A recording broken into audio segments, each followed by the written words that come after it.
تو نبی علیہ السلام نے قربانی، اور یہی قربانیوں کا سبق صحابہ کرام نے سیکھا، اور انہوں نے بھی دین کی خاطر بہت قربانی۔ سنتے ہیں حیران ہوتے ہیں۔ چنانچہ ان قربانیاں دینے والوں میں سے ایک بڑا نام سیدنا صدیق اکبر رضی اللہ عنہ۔ ایمان لانے سے پہلے مکہ مکرمہ کے بڑے امیر سیٹھ لوگوں میں شمار تھا، 2 دکانیں تھیں ان کی تجارت کی، اپنا سب کچھ لٹا دیا۔ ایک مرتبہ نبی علیہ السلام کی خدمت میں حاضر ہیں اور تہمت لگے ہوئے ہیں۔ نبی علیہ السلام نے فرمایا ابو بکر، اس وقت کو یاد کرو کہ جب تمہاری 2 دکانیں ہوتی تھیں اور تم اتنے امیر آدمی کہلاتے تھے، آج کی سال میں میرے سامنے بیٹھے ہو۔ عرض کیا اللہ کے محبوب، میں نے اپنا سب کچھ جو قربان کیا، اس کے بدلے میرے ہاتھوں میں آپ کا ہاتھ آ گیا، مجھے دنیا اور آخرت کی سب نعمتیں نصیب ہو گئی، سب نعمتیں نصیب ہو گئی۔ چنانچہ سیدنا صدیق اکبر رضی اللہ عنہ نے اسلام کا سب سے پہلا بیان اس امت میں سیدنا صدیق اکبر نے کیا ہے۔ 2 روایتیں، ایک عائشہ صدیقہ رضی اللہ عنہ کے ذریعے سے، ایک اسماء بنت ابوبکر صدیق کے ذریعے سے۔ دونوں فرماتی ہیں کہ نبی علیہ السلام ایک مرتبہ حرم شریف میں تھے، صدیق اکبر رضی اللہ عنہ نے ان سے کہا، عرض کیا کہ اللہ کے نبی اب آپ اجازت دے دیجئے تاکہ ہم اس دین کی بات کفار کے سامنے بھی پہنچائیں۔ فرماتی ہیں کہ اس وقت 38 آدمی مسلمان ہو چکے تھے۔ صدیق اکبر عنہ کے مطالبہ پر محبوب نے فرمایا بہت، چنانچہ وہ مسجد حرام میں تشریف لائے اور انہوں نے آ کر کلمہ پڑھا اور بیان کرنا شروع کر دیا اسلام کے بارے میں۔ کفار نے مارا، اتنا مارا، ہجوم ہو گیا کہ وہ نیچے گر گئے اور ان کو ہوش نہ رہا، انکانشیس ہو گئے۔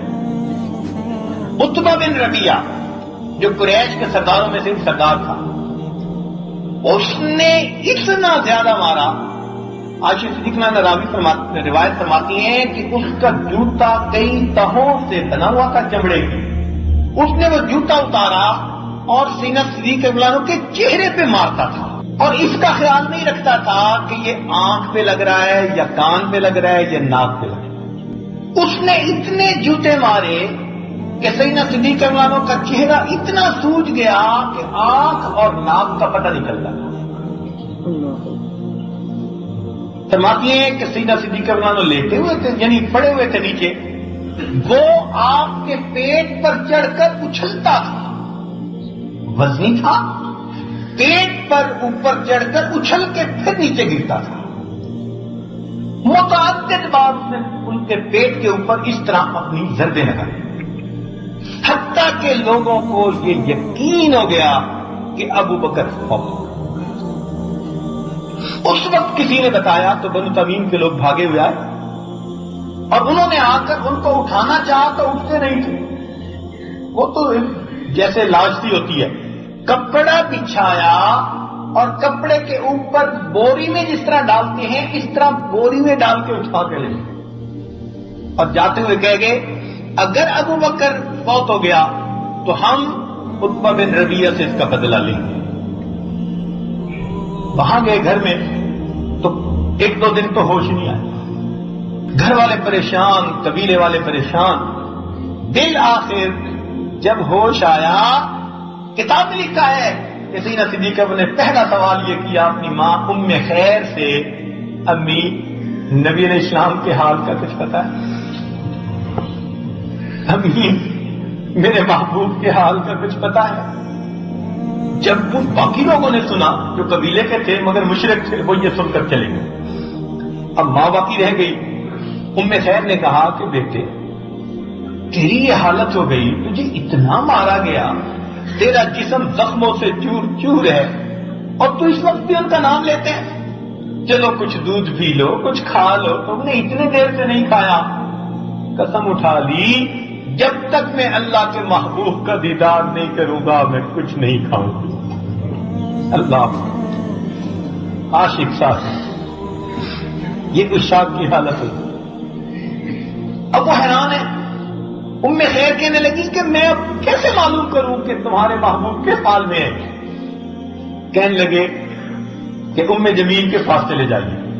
یہ عمر خطاب لانا کی بہن ام جمیل بنت خطاب, ان کے پاس جائیں اور ان سے پوچھیں.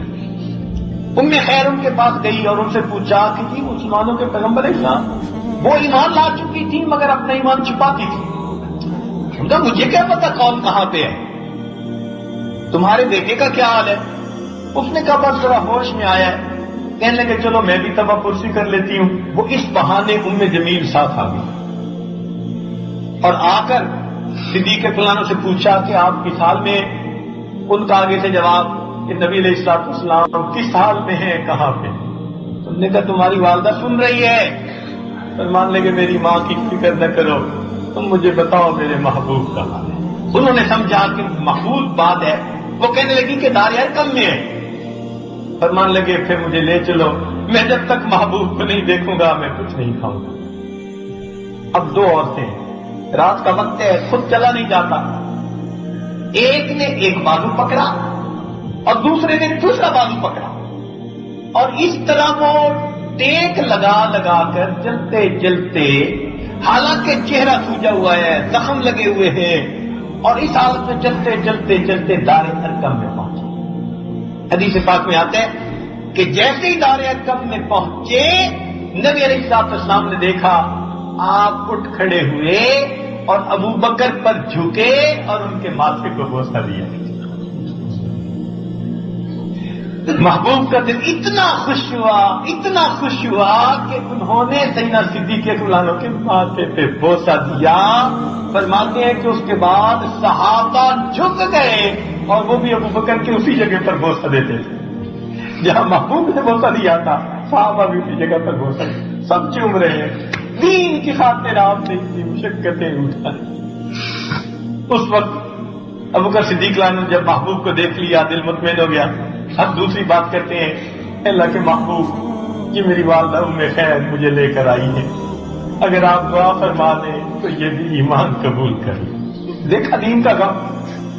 نبی علیہ الصلوۃ والسلام نے دعا فرمائی اور ابو بکر صدیق کی والدہ وہیں پر ایمان لے آئی.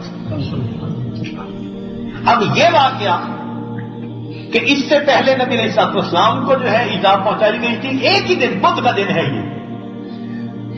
صبح میں نبی علیہ الصلوۃ والسلام کو اسی طرح جو ہے تکلیف پہنچائی گئی تھی اور شام میں ابو بکر صدیق کو تکلیف پہنچائی گئی.